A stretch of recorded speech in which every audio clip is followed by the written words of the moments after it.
Hello friends, अगर आपके पास भी कोई जीएसटी का नोटिस आया है सेक्शन 74 का, तो this video is important to you. Honourable Supreme Court has given a judgment and the judgment date is 19th of August 2026. और ये जो जजमेंट है this is in favour of the assessee, यानी कि ये जो जजमेंट है ये कारोबारियों के पक्ष में है. और इस जजमेंट में honourable Supreme Court has given a very landmark remarks, और ये बोला है कि जीएसटी में जो नोटिस होते हैं सेक्शन 74 के, उसमें only writing the word fraud या सेक्शन 74 का जो टेक्स्ट है उसको कट कॉपी पेस्ट करना इज़ नॉट एनफ. खाली कट कॉपी पेस्ट कर देने से it does not become a fraud notice. Fraud के मामलों में ये नोटिस नहीं बन जाता है. And even in search cases, अगर सर्च का मामला है और उसमें सेक्शन 74 का कोई नोटिस जारी हुआ है, even then it cannot be blindly invoked.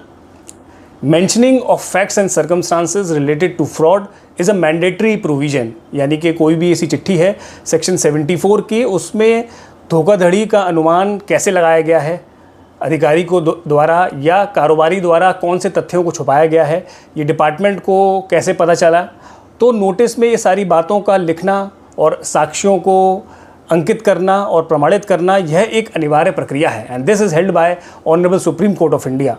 यानी कि framing of charges in the 74 notice is a mandatory thing. और किसी भी नोटिस में जीएसटी ऑफिसर जो है, जो 74 के चार्जेस हैं उनको फ्रेम करना एक अनिवार्य प्रक्रिया है. और इस पर्टिकुलर मामले में मैं आपको बता दूं, the honourable Supreme Court has not remanded the matter.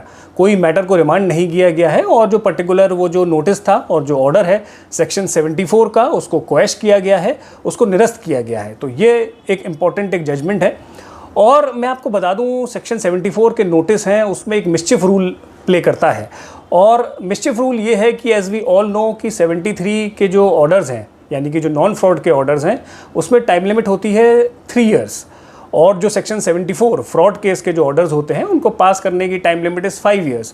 तो जनरली होता क्या है, जब 3 साल निकल जाते हैं और जीएसटी डिपार्टमेंट को किसी कारोबारी को नोटिस देना होता है, तो they issue the notice under section 74 blindly without mentioning कि what is the fraud and without framing any charges regarding the fraud. तो अब सुप्रीम कोर्ट ने उसको बड़ा सख्ती से लिया है और उसने कहा है कि इट कैनॉट बी, 74 के जो नोटिस हैं, it cannot be used as a tool to beat the limitation ground. अगर समय सीमा समाप्त हो गई है, केवल उसको आपको सेटिस्फाई करने के लिए 74 का नोटिस जारी करना है, तो that is out of limitation.